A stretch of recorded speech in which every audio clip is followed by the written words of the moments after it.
Hello and welcome to CyberCon, a CNBC TV18 special broadcast on the rising cybercrime cases in India.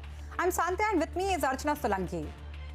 The Indian Cybercrime Coordination Center has warned that Indians could lose over 1.2 lakh crore rupees over the next year to cyber fraud. The Home Ministry affiliated department says the quantum of losses could tantamount to 0.7% of GDP. Every day we hear more and more cases of tech-savvy scammers leaning on India's digital boom to defraud unsuspecting victims. The whole purpose of this series is not to create panic, but rather to sensitize our viewers about the steps they could take, how vigilant they could be as far as saving their hard-earned money is concerned, their wealth, keeping it safe. So today on the broadcast, we will put the spotlight on the abuse of artificial intelligence to clone someone's voice, apart from using the technology to create personalized messages, educational material, etc. Now, fraudsters also impersonate a person's voice and dupe their parents or relatives of their money. Now, before we delve further, Santya spoke to a cybersecurity expert to understand how AI voice cloning actually works. Take a look. Have you ever heard of grandparents or parents scam? Has it ever happened to you or anyone you know where they received a call from an unknown number but heard what seemed like to be the voice of their child? So this is how this scam works. The voice claims to be stuck in a difficult situation and asks the victim to transfer money in a specific account. Believing that the call is from their son or daughter, victims often end up transferring money. So how do fraudsters manage to mimic the voice of family members of a victim? It's called voice cloning. Today we are being joined by cyber expert Ankur Puranik, who is going to give us a demonstration on how voice cloning works. For safety reasons, we won't be able to give you a step-by-step explanation of the process. However, at the end of the demo, we'll see just how easy it is to clone someone's voice. Thanks a lot for joining us, Ankur. So how do we do this? What should I do? First I'll require your audio sample of 90 seconds. So I'll request you to record your sample and then we'll process the sample. Okay, and I can record it on my phone? Yeah, just on your phone. And I can say whatever I want to? Yeah, whatever you want. Just the 90-second thing? 90 seconds. Okay. Yes. So here I'm going to record my voice sample. Hello, this is Santya. I work for CNBC TV18. For the last few days, I'm working on the second edition of CyberCon, a special campaign run by CNBC TV18, where we are trying to do our part.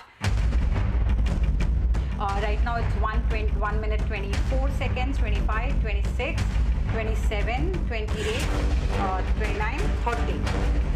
And we are done.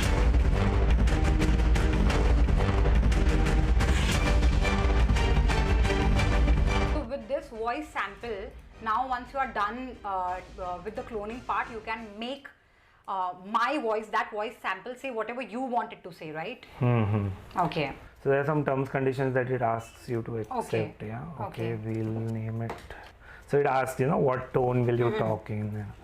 This so cloning now, you can have adjust it according to accents and everything. Yes, okay. Absolutely. So because if your voice comes out like a US person or like a US woman, it's not going to sound original to your family member. No, of course, So but if somebody wants to do that, that is a possibility. Okay. So now I've given a sample of my voice. Now Ankur is typing the text in the software. So once the cloning process is over, whatever this text reads, it will be heard in my voice. So here's the text. It says, "Hi, I'm taking a flight now. The flight has already taken off. I'm unable to call, but please transfer 25,000 rupees to this Google Pay number." This is a specific number he has given, a sample number actually. I'll call back once I land, and I have to turn off my phone now. So this particular voice thing is only for demo. He has written that also to be safe. Yeah. Let's do this then. Let's check now what we get. Generate audio. So it'll be about 90-95% match. That is what they do is they put a lot of background noise when they are playing this. So your audio, when it is heard in silence, there is a possibility that somebody can make out. But when there is a lot of public talking in the background, so we'll see what has come out. And anyway, if the voice claims to be stuck in a difficult situation, it's believable that there's a disturbance. There's some sort of disturbance, right? Hi, I'm taking a flight now. Already flight has taken off. I am unable to call, but please transfer Rise $25,000 to Google Pay number 99999. I'll call back once I land. I have to turn off my phone now. This is only for demo. You know, I can tell you, because the sound, the voice sounds exactly like my sound, and because when I spoke to, like when I gave my voice sample, I spoke as if I was shooting for a story. So that's why the tone, I guess, is like that. Yeah. So if somebody is if you get a voice sample, or if fraudsters get a voice sample of a normal conversation, it's normal, sound like a so they conversation. normally pick up these conversations from videos that we put on Facebook or on Instagram. So it's a very natural audio. Right now it was a little polished audio. So we started this process at 1:20 p.m. and we finished this process at 1:29 p.m. and that included me talking for 1.5 minutes while I was giving my voice sample. It included we talking to each other and also Ankur trying to figure out a couple of things. Despite all this, it only took 9 minutes. That is extremely dangerous, and that's exactly how the fraudsters are scamming people. Senior citizens are more prone to this category of scam as well. So if you or your parents or your grandparents ever get a call like this, we should tell our grandparents and parents, and we should be aware that we should not transfer any money to any unknown bank account. Well, Sandhya, I'm going to be very, very careful if I ever receive a call like this from you or anyone. But this actually is a very scary piece of investigation. It is an eye-opener. It's a big reality check. For the benefit of our viewers, could you help us understand the key takeaways that you drew from this story? So, Archana, for example, somebody like me, I'm not a tech-savvy person, right? So, first of all, I was amazed how easily it was done, right? Of course, Ankur is an expert. But what I figured that you don't really have to be a high-level hacker, a sophisticated hacker to do this. It's that easy. It's that quick. It took less than 9 minutes. And as I mentioned, in those 9 minutes, it also included Ankur doing a couple of things because there was some error. So he was rebooting stuff and all that. So it actually takes 5 to 6 minutes. That's all it takes. Another thing which really scared me, that how easily these fraudsters can get access to your voice samples. For example, it's the Instagram era, it's the social media live era, wherever we go, whatever we do, we upload those videos of ours, right? Where we are talking, and as I mentioned, when I was giving my voice sample, I spoke as if I was in the studio or shooting for a story or PTC. So that's why the tone was very professional. It was not a normal conversational tone, hence the difference, right? And also another thing, that when we heard this audio, the reason it's still, because it sounds around 80% like my voice, right? So the reason it sounds like that, because there is no disturbance in the background. So for example, if a fraudster wants to scam my parents, so what the person will do, the person will add a lot of background noise, horns or maybe chit whatever, a lot of background noise, so that it will sound more believable. My parents won't be able to understand that it does not really 100% sound like me, sounds like me. So that is a dangerous thing which I figured. And for people like us, right? We have to for people like us, Archana, another dangerous thing is that this is our professional hazard, if I can say that, if I can put it like that, because our audio, our video is out there for the fraudsters to copy easily. One more thing, when I gave my voice sample, I gave only a sample of 90 seconds. That is the maximum time limit. If there is a smaller voice sample also, fraudsters can use that. It can be as small as a 10-second voice sample as well, Archana. So dangerous things, absolutely dangerous. Absolutely, and very important piece of information that you're sharing with us. We're also joined by cybersecurity expert Ankur Puranik and information technology consultant Rusbe Raja on the broadcast. Rusbe Raja is a visiting professor of law at Mumbai University. Thank you so much, gentlemen, for joining us on this broadcast and making time. As you saw this report that Sandhya Gora reported, and she actually put the spotlight on the dangerous abuse of artificial intelligence. For the benefit of our viewers, if Mr. Puranik, we could start with you first. We know the information is readily available. Our voice samples are readily available. It is these samples that the scamsters are using to actually dupe people, innocent people. For the viewers who are watching us right now, what would be your piece of advice?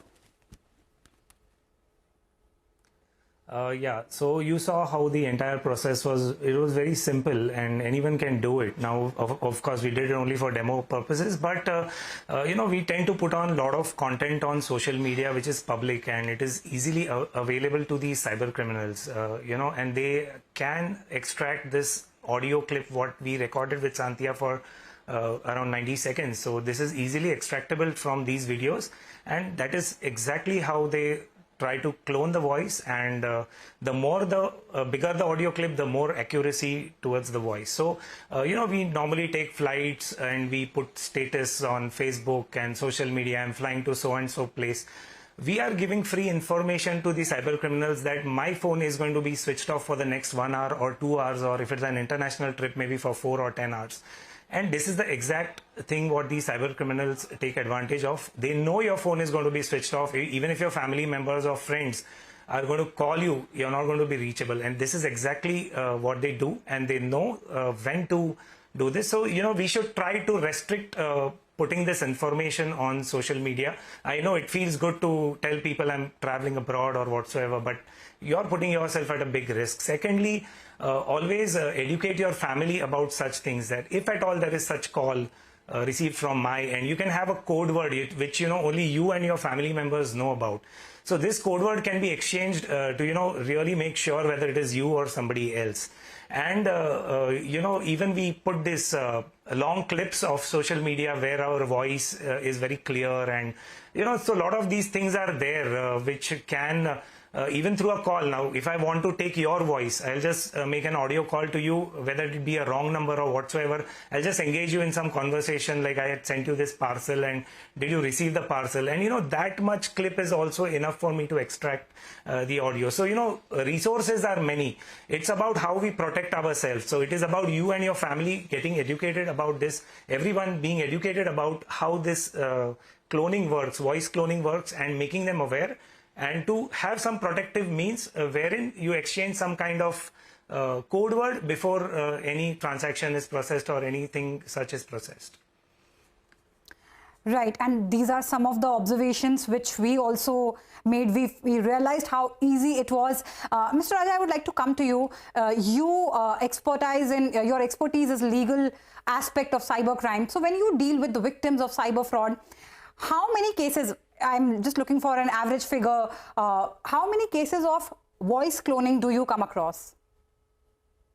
Right now it's very rampant, and out of about 10 cases related to phishing and cyber fraud, recently there have been at least 50% cases which were related to some sort of voice element in them, whether it was gaining confidence by impersonating a voice or changing the tone of voice, or pretending to be some very important person, or pretending to be the CEO of some company. So about 40 to 50% of newer cases relate to voice samples and voice element in the fraud. Right. Also, speaking of legal remedies, I actually want to talk to you about that. A lot has been said, written, covered about cyber fraud. But as far as legal remedies are concerned, what exactly can be done in order to first make the reporting process easier for victims, and then securing a conviction if we get to make arrests? Mr. Raja. Right. So there are two aspects of reporting and taking any legal action. One is filing a police complaint, that is the criminal aspect.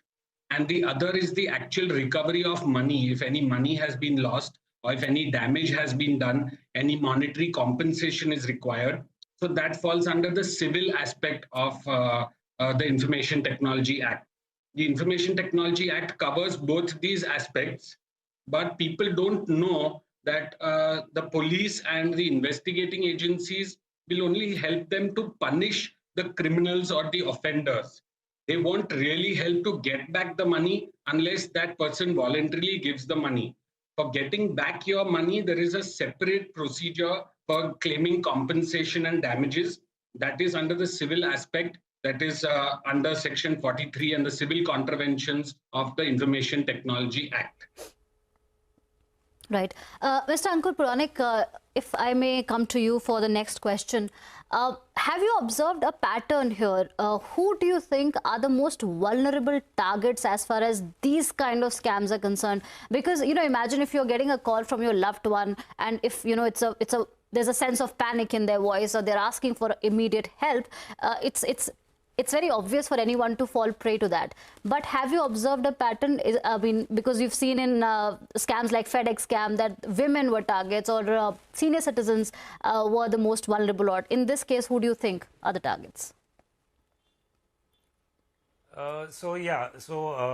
They observe you, they observe the social media, and they know exactly what kind of people sit with you, whom you interact with, what is your, because they don't want to end up entering into a call or a conversation where they are not well to do financially. So somebody who can come under that emotional pressure. So right now we did a very smooth call, whatever we did, the demo, but when it's an actual call, they try to put that stress in the voice, and so at that time, all your logical brain shuts down. Basically, when your logical brain shuts down, any person, so it can be you, it can be me, your logical brain is put to shut. So this is the psychological aspect of it, which I'm not too good at, but yeah, I know how it works. So I know about what psychological games they play. So they try to put this logical part of your brain to shut, and then you or your family members tend to agree and accept to any terms and conditions, and they make your sound or your voice sound like you're in distress, you're in an emergency. So at that time, you don't think about anything, whether I should do or not do. So of course they do target their victims who are from a little well-to-do families, who are being observed, college students. These are the young generation or the old people who are there, who can fall to this prey, because they are not educated about all these things, So grandfathers, grandmothers are more made victims of this. Absolutely. A very important piece of advisory coming in from Ankur Puranik there. Thank you so much, gentlemen, for speaking to us and sharing this crucial piece of advice with our viewers, because we have been covering extensively the kind of impact these cyber scams have on people.